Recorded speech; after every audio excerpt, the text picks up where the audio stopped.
دلیر بارودا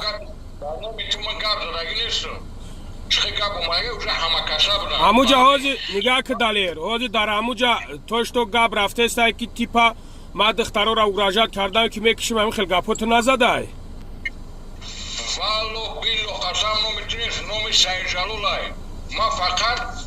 جمع بوغنا میگم او گفتم اگر در گروه پاکوش کهش در ایفیروز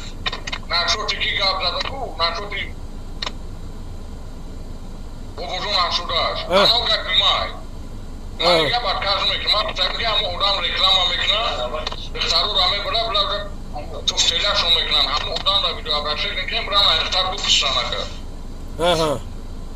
هموجا دلیر جون نگاه که براد تو میتونی همو گپورا گپ زنی همو امی آدم چی اینترویو دادی براد پانیاد نه اوجا دیدی اوجا بری دای خیلی کاروتکی کرده اهمیت دادی